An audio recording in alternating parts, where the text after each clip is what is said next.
حضرت عبداللہ بن عباس رضی اللہ عنہما سے ابو سفیان بن حرب نے یہ واقعہ بیان کیا کہ ہرقل شاہ روم نے ان کے پاس قریش کے قافلے میں ایک آدمی بلانے کو بھیجا، اور اس وقت یہ لوگ تجارت کے لیے ملک شام گئے ہوئے تھے، اور یہ وہ زمانہ تھا جب رسول اللہ صلی اللہ علیہ وآلہ وسلم نے قریش اور ابو سفیان سے ایک وقتی عہد کیا ہوا تھا۔ جب ابو سفیان اور دوسرے لوگ ہرقل کے پاس پہنچے جہاں ہرقل نے دربار طلب کیا تھا، اس کے گرد روم کے بڑے بڑے لوگ، علماء و وزراء و امراء بیٹھے ہوئے تھے۔ ہرقل نے ان کو اور اپنے ترجمان کو بلایا، پھر ان سے پوچھا کہ تم میں سے کون شخص مدعی رسالت کا زیادہ قریبی عزیز ہے؟ ابو سفیان کہتے ہیں کہ میں بول اٹھا کہ میں اس کا سب سے زیادہ قریبی رشتہ دار ہوں۔ یہ سن کر ہرقل نے حکم دیا کہ اس کو یعنی ابو سفیان کو میرے قریب لا کر بٹھاؤ اور اس کے ساتھیوں کو اس کی پیٹھ کے پیچھے بٹھا دو۔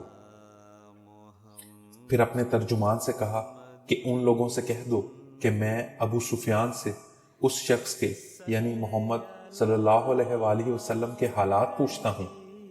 اگر یہ مجھ سے کسی بات میں جھوٹ بول دے تو تم اس کا جھوٹ ظاہر کر دینا۔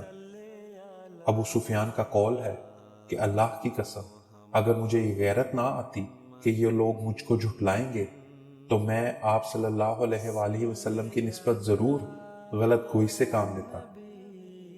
خیر، پہلی بات جو ہرقل نے مجھ سے پوچھی وہ یہ کہ اس شخص کا خاندان تم لوگوں میں کیسا ہے؟ میں نے کہا وہ تو بڑے اونچے عالی نسب والے ہیں۔ کہنے لگا اس سے پہلے بھی کسی نے تم لوگوں میں ایسی بات کہی تھی؟ میں نے کہا نہیں۔ کہنے لگا اچھا اس کے بڑوں میں کوئی بادشاہ ہوا ہے؟ میں نے کہا نہیں۔ پھر اس نے کہا بڑے لوگوں نے اس کی پیروی اختیار کی ہے یا کمزوروں نے؟ میں نے کہا کمزوروں نے۔ پھر کہنے لگا اس کے تابع دار روز بڑھتے جاتے ہیں یا کوئی ساتھی پھر بھی جاتا ہے؟ میں نے کہا نہیں۔ کہنے لگا کہ کیا اپنے اس دعوی نبوت سے پہلے کبھی کسی موقع پر اس نے جھوٹ بولا ہے؟ میں نے کہا نہیں۔ اور اب ہماری اس سے صلح کی ایک مدت مقررہ ٹھہری ہوئی ہے، معلوم نہیں وہ اس میں کیا کرنے والا ہے۔ ابو سفیان کہتے ہیں میں اس بات کے سوا اور کوئی جھوٹ اس گفتگو میں شامل نہ کر سکا۔ ہرقل نے کہا کیا تمہاری اس سے کبھی لڑائی بھی ہوتی ہے؟ ہم نے کہا کہ ہاں۔ بولا پھر تمہاری اور اس کی جنگ کا کیا حال ہوتا ہے؟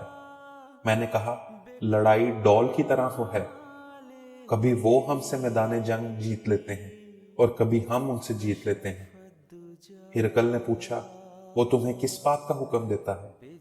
میں نے کہا وہ کہتا ہے کہ صرف ایک اللہ ہی کی عبادت کرو، اس کا کسی کو شریک نہ بناؤ، اور اپنے باپ دادا کی شرک کی باتیں چھوڑ دو، اور ہمیں نماز پڑھنے، سچ بولنے، پرہیزگاری اور صلہ رحمی کا حکم دیتا ہے۔ یہ سب سن کر پھر ہرقل نے اپنے ترجمان سے کہا کہ ابو سفیان سے کہہ دے کہ میں نے تم سے اس کا نسب پوچھا تو تم نے کہا کہ وہ ہم میں عالی نسب ہے، اور پیغمبر اپنی قوم میں عالی نسب ہی بھیجے جایا کرتے ہیں۔ میں نے تم سے پوچھا کہ دعویٰ نبوت کی یہ بات تمہارے اندر اس سے پہلے کسی اور نے بھی کہی تھی؟ تو تم نے جواب دیا کہ نہیں۔ تب میں نے اپنے دل میں کہا کہ اگر یہ بات اس سے پہلے کسی نے کہی ہوتی تو میں سمجھتا کہ اس شخص نے بھی اسی بات کی تقلید کی ہے جو پہلے کہی جا چکی ہے۔ میں نے تم سے پوچھا کہ اس کے بڑوں میں کوئی بادشاہ بھی گزرا ہے؟ تم نے کہا کہ نہیں۔ تو میں نے دل میں کہا کہ ان کے بزرگوں میں سے کوئی بادشاہ ہوا ہوگا تو کہہ دوں گا کہ وہ شخص اس بہانے اپنے آباء و اجداد کی بادشاہت اور ان کا ملک دوبارہ حاصل کرنا چاہتا ہے۔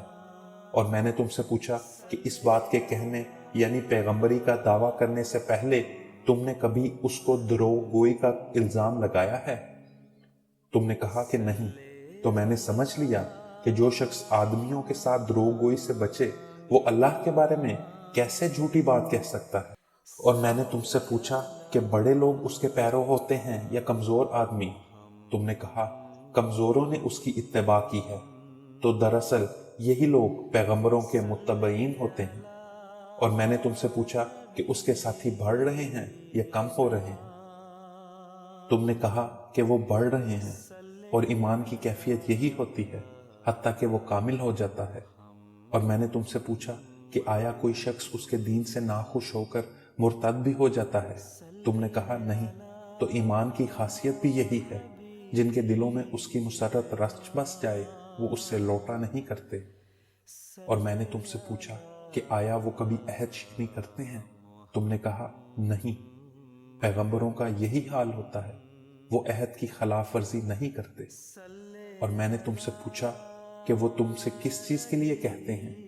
تم نے کہا کہ وہ ہمیں حکم دیتے ہیں کہ اللہ کی عبادت کرو، اس کے ساتھ کسی کو شریک نہ ٹھہراؤ، اور تمہیں بتوں کی پرستش سے روکتے ہیں، سچ بولنے اور پرہیزگاری کا حکم دیتے ہیں۔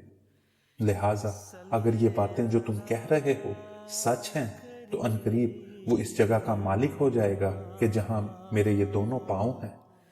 مجھے معلوم تھا کہ وہ پیغمبر آنے والا ہے، مگر مجھے یہ معلوم نہیں تھا کہ وہ تمہارے اندر ہوگا۔ اگر میں جانتا کہ اس تک پہنچ سکوں گا اس سے ملنے کے لیے ہر تکلیف گوارا کرتا۔ اگر میں اس کے پاس ہوتا تو اس کے پاؤں دھوتا۔ ہرقل نے رسول اللہ صلی اللہ علیہ وآلہ وسلم کا وہ خط منگوایا جو آپ نے دہیہ کلبی رضی اللہ عنہ کے ذریعے حاکم بصرہ کے پاس بھیجا تھا، اور اس نے وہ ہرقل کے پاس بھیج دیا تھا۔ پھر اس کو پڑھا تو اس میں لکھا تھا، اللہ کے نام کے ساتھ جو نہایت مہربان اور رحم والا ہے۔ اللہ کے بندے اور اس کے پیغمبر محمد صلی اللہ علیہ وآلہ وسلم کی طرف سے یہ خط ہے شاہ روم کے لیے۔ اس شخص پر سلام ہو جو ہدایت کی پیروی کرے۔ اس کے بعد میں آپ کے سامنے دعوت اسلام پیش کرتا ہوں۔ اگر آپ اسلام لے آئیں گے تو دین و دنیا میں سلامتی نصیب ہوگی، اللہ آپ کو دوہرا ثواب دے گا، اور اگر آپ میری دعوت سے روگردانی کریں گے تو آپ کی رعایا کا گناہ بھی آپ پر ہی ہوگا۔ اور اے اہل کتاب، ایک ایسی بات پر آ جاؤ جو ہمارے اور تمہارے درمیان یکساں ہے، وہ یہ کہ ہم اللہ کے سوا کسی کی عبادت نہ کریں اور کسی کو اس کا شریک نہ ٹھہرائیں، اور نہ ہم میں سے کوئی کسی کو اللہ کے سوا اپنا رب بنائے۔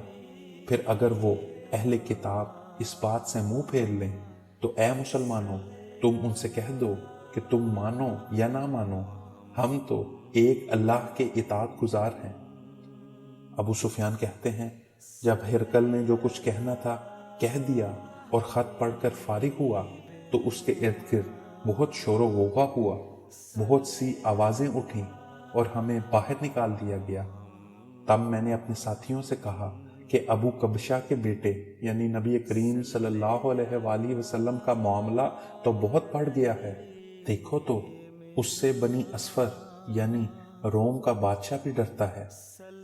مجھے اس وقت سے اس بات کا یقین ہو گیا کہ نبی کریم صلی اللہ علیہ وآلہ وسلم عنقریب غالب ہو کر رہیں گے، حتیٰ کہ اللہ تعالیٰ نے مجھے مسلمان کر دیا۔ اسلام اسلام احمدیت